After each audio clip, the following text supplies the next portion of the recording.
اتفضل. اوف، اسقط واحدة.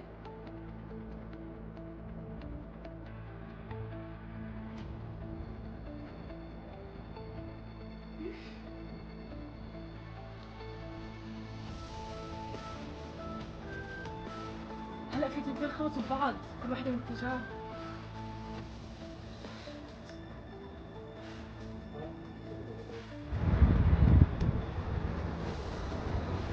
مريحين هلا مبدئيا الموضوع ما مش عارفة وين نروح.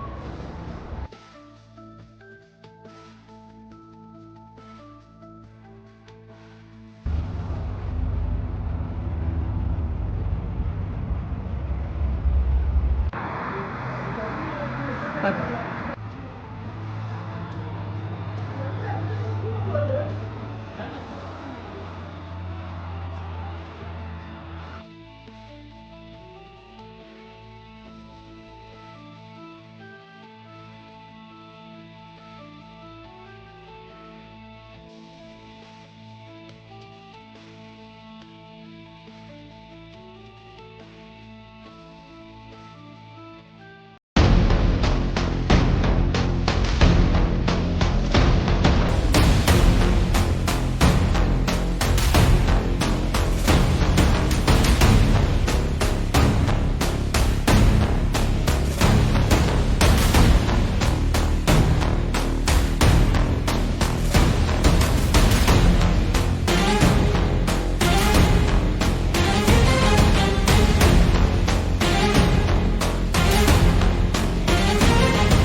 بفرمایید.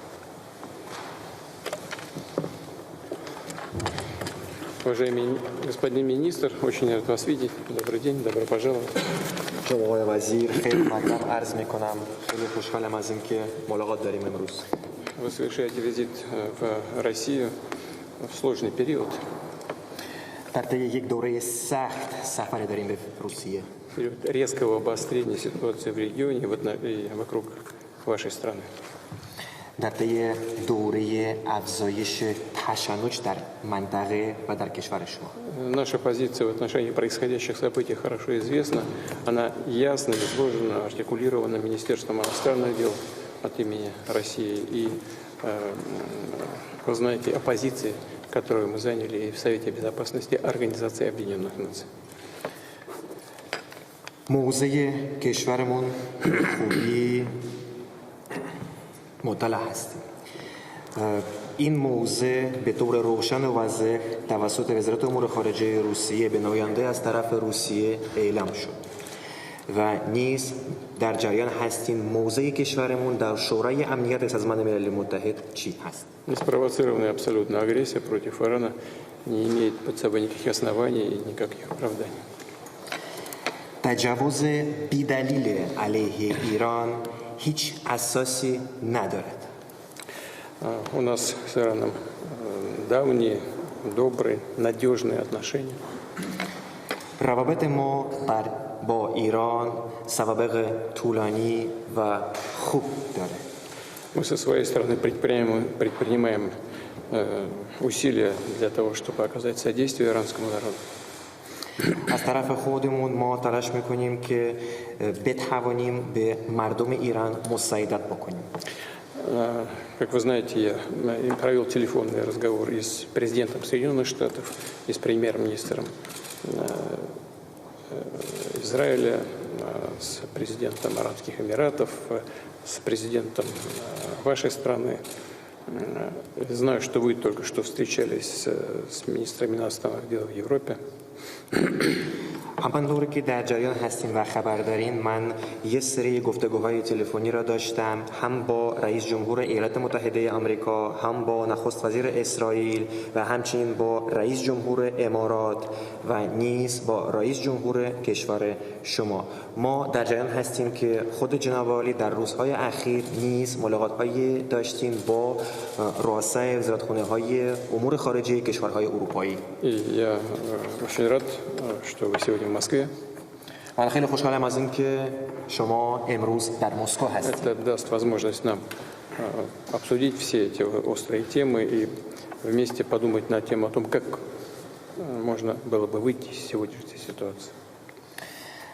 و این امر به ما یک فرصت میده که ما بتوانیم بررسی بکنیم چگونه می شود یک راه حل پیدا شود با هم این کار را انجام. И прошу вас передать самые наилучшие пожелания и президенту Ирана, и верховному религиозному лидеру.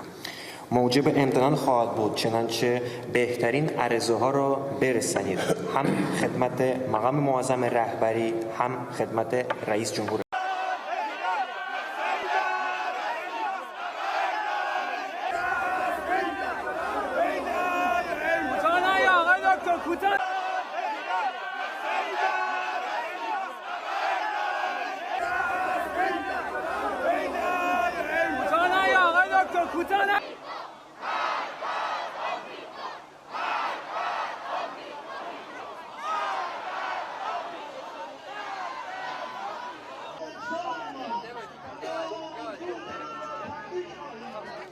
قاصد قاطع کوبنده ما قطعا سر جاش هست تا آخرم هست. قسمت بحث سیاسی دیپلماتیکش هم تا اونجایی هم که برای ما راه گذاشته باشن یا راهی باشه جلو میریم.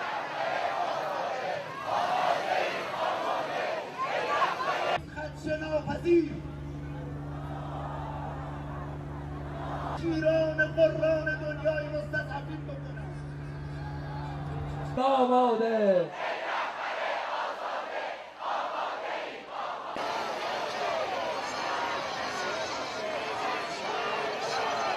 در این کشور زیر بناست. 7 pesawat pembom siluman B-2 milik Amerika Serikat telah kembali ke pangkalan udara Whiteman di Missouri, Amerika Serikat, usai menyelesaikan misi serangan jarak jauh ke Iran. Kelompok pertama yang terdiri dari 4 pesawat berputar mengelilingi pangkalan sebelum mendekati landasan pacu. Kelompok terakhir yang terdiri dari 3 pesawat tiba dalam waktu 10 menit. Pesawat-pesawat itu menjatuhkan 14 bom penghancur bunker seberat 15 ton ke sejumlah fasilitas nuklir penting Iran di Fordo, Natanz, dan Isfahan. Iran akan menutup Selat Hormuz sebagai akibat serangan Amerika Serikat ke Iran. Selat Hormuz merupakan jalur sempit yang menghubungkan Teluk Arab dengan Laut Arab yang merupakan rute maritim paling penting bagi suplai energi global. Seberapa besar dampaknya bagi dunia? Kita akan membahasnya bersama Hairul Fahmi, pengamat militer ISIS. Selamat petang Mas Hairul, terima kasih sudah bergabung bersama kami di Kompas Petang. Mas Hairul, ini kan ada rencana kabarnya selat ini akan ditutup. Lalu bagaimana dampak perekonomian dunia jika memang betul selat dari jalur Hormuz ini benar-benar ditutup oleh Iran? Ciko, iya.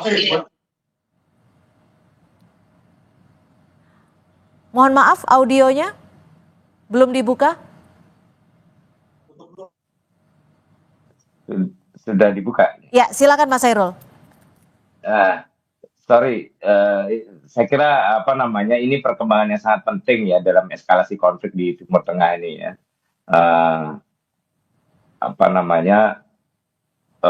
Kita tahu tadi baru saja Parlemen Iran juga sudah menyetujui rencana penutupan Selat Hormuz sebagai bentuk respon ya atas serangan Amerika terhadap fasilitas nuklir mereka. Ya memang keputusan itu belum langsung dieksekusi karena otoritas tertinggi kan ada di Dewan Keamanan Nasional dan pemimpin tertinggi Iran Ayatollah Ali Khamenei. Ya. Tapi secara politik ini sinyal yang sangat kuat bahwa Iran ingin menunjukkan mereka tidak akan diam gitu ya ketika diserang dan ketika kedaulatan mereka dilanggar gitu ya. Nah, mengapa ini krusial ya tadi sudah dijelaskan Selat Hormuz ini urat nadi energi global. Iya. Sekitar 17-20% perdagangan minyak dunia lewat selat ini gitu ya. Artinya satu titik kemacetan di sana ini sama saja dengan mengguncang ekonomi dunia gitu ya. Apalagi kalau sampai ditutup total itu akan mendorong lonjakan harga energi, inflasi global, kemudian juga bisa memicu reaksi militer yang lebih luas gitu ya. Jadi yang kita lihat ini bukan hanya ancaman regional lagi ya, tapi potensi awal dari ketidakstabilan sistemik ya secara global gitu. Ini yang saya kira mengkhawatirkan gitu. Apakah akan ada implikasi yang begitu nyata ketika memang tak hanya Selat Hormuz ini ditutup, tapi dampak-dampak lainnya bagi ekonomi dunia terkait dengan serangan AS ke Iran ini? Iya, pasti ada ya. Kalau dampaknya akan sangat nyata dan cepat terasa gitu ya. Ya banyak negara sangat tergantung pada stabilitas harga minyak global gitu ya. Ketika jalur vital seperti Selat Hormuz ini terganggu, ya harga minyak jelas akan melonjak. Kita mungkin juga akan bicara soal kenaikan harga minyak mentah dunia ke atas 100 US dollar per barel gitu ya. Artinya beban subsidi energi juga akan naik drastis, harga BBM bisa terdorong naik dan efek lanjutannya jelas ya. Biaya logistik, kemudian pangan, kemudian kebutuhan-kebutuhan pokok yang lain, inflasi bisa melonjak, banyak lah ya. Industri transportasi, logistik, manufaktur ini akan terpukul lebih cepat gitu ya. Nah, belum lagi kita bicara dampak di masing-masing negara, termasuk Indonesia gitu ya, tekanan pada anggaran belanja pemerintah, defisit neraca perdagangan. Nah ini kalau kita tidak mampu mengendalikan lonjakan harga impor ini kan akan menghadirkan masalah yang besar gitu ya. Sehingga ya penting kemudian bagi negara-negara ini ya menyiapkan langkah mitigasi dan antisipasi, kemudian juga ya penguatan cadangan energi strategis, diversifikasi pasokan sampai upaya stabilisasi harga. Ini yang kemudian ya saya kira dampaknya sangat signifikan dan luas, dan belum tentu tiap-tiap negara punya daya tahan yang cukup untuk menyiapkan itu semua dalam waktu singkat. Oke, baik, terima kasih Mas Hairul Fahmi, pengamat militer ISIS, sudah berbagi perspektif di Kompas Petang. Selamat sore.